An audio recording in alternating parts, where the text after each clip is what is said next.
Folks, Mr. Stone here, and I promised that I would do a screencast of at least one student essay. I've selected a couple of them. Let's see how this one goes.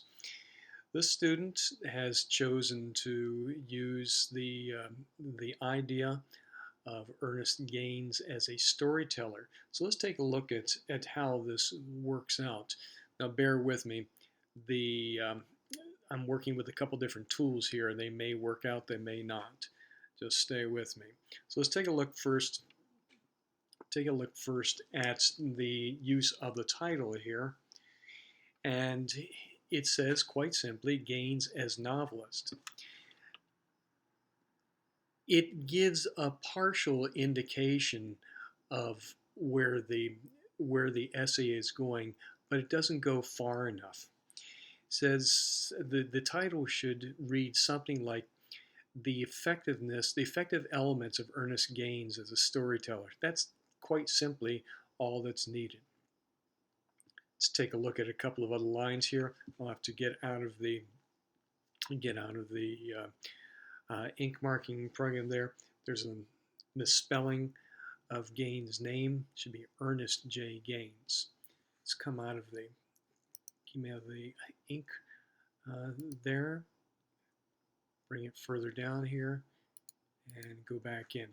Okay, so the story at Lesson 4 is a great narrative by Ernest J. Gaines, with the mistake pointed out there. Gaines is a very effective storyteller. His novel takes many views on different events and themes. He uses many stylistic events to create an effective story. Most notably, the effectiveness of the story is a result of his use of foreshadowing, flashbacks, and his plot structure. Now, listen, almost every single one of you in this class have fallen prey to what I think of as the grade 10 disease, grade 9, grade 10 disease. That is, you feel that, or your teachers have taught you that there's a magic formula that an essay has to be 5 paragraphs long. That is not true. Your essay can be as long as you want. 5 paragraphs just turned out to be a very convenient type of formula for English teachers to use. So let's take a look down here. So the student X has given this as his thesis here, and you can already see that it's going to be 5 paragraphs because the student has given 3 things that are going to be focused on here: foreshadowing, flashbacks, and plot structure.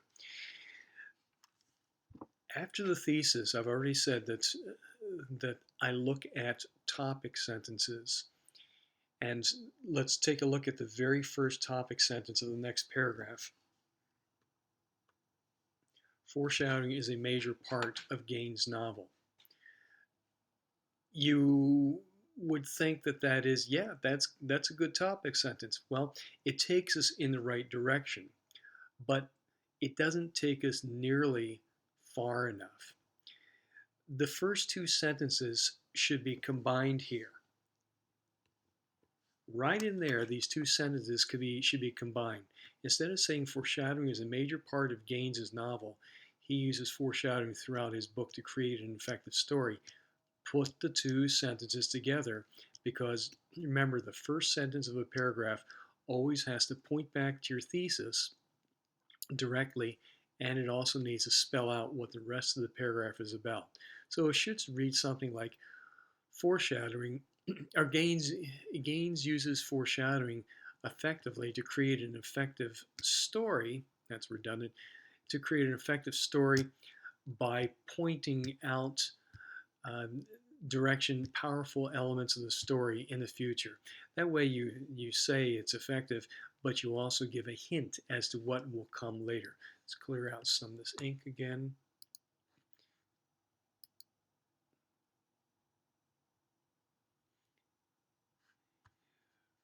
Right at the start of chapter 2, the author uses foreshadowing to create a better understanding of the story when Grant explains how he feels. That's good. That's a good way of pointing out the strength. Just like everyone else in the quarter, I knew what this sentence was going to be. Gains 20. Now, let's take a look at the correct way to do an in-text citation. That's what the student has done, an in-text citation. So instead of having, whoops, you don't have the period for the sentence uh, before the brackets or parentheses. You have the period comes after the citation, which is gains 20.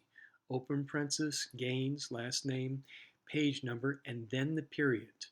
That's how you do the in-text citation. Cleared it up again because, whoops, because we want to go to an element of formal writing here. Aye. All right.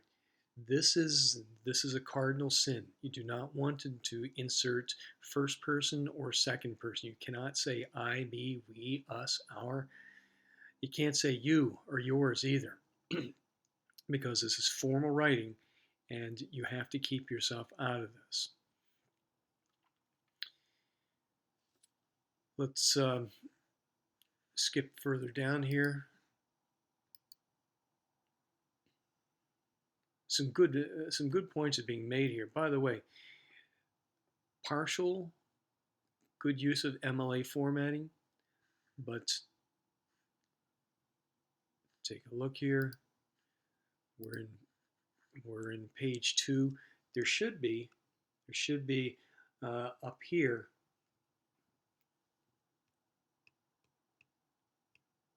student's last name and the page number XXX2. That's the MLA identification. Same thing goes for the next paragraph. Additionally, the author urges. Now this is extra words, so you don't kill off as many words as possible, and you don't need to use the full name. Additionally, Gaines uses flashbacks to help him write an effective story. We've already said that it's using these elements to write an effective story. Again, I say, why? Why does it help write an effective story? I'm going to keep skipping down for a couple things I'm looking for because I want to move on to another essay, a couple people tonight. We have much the same there. And as I'm looking at it, I want to warn you about just using your final paragraph just to recycle the things you've already said. That's redundant. Trying to say what you have said with different words to drive the point home, but without saying exactly the same thing. And let's take a look down here at what we have here is a bibliography. Well, let's bring over here. First of all, it should be centered. And it's not a bibliography. It is a works cited page. Simply put the heading there. It's a separate page, works cited. And remember that you can only cite things which you have actually made the in-text citation in your essay. Now, this good-hearted student put the honest thing down here and put SparkNotes. SparkNotes is our friend. Don't put it in your essay. I will bite you very hard. If I see anything from SparkNotes in your independent study work there, I am just going to clobber you with marks there. But beyond that, even though SparkNotes is cited here, and very honestly so, I'm taking a look through here. every single citation, every single quote comes from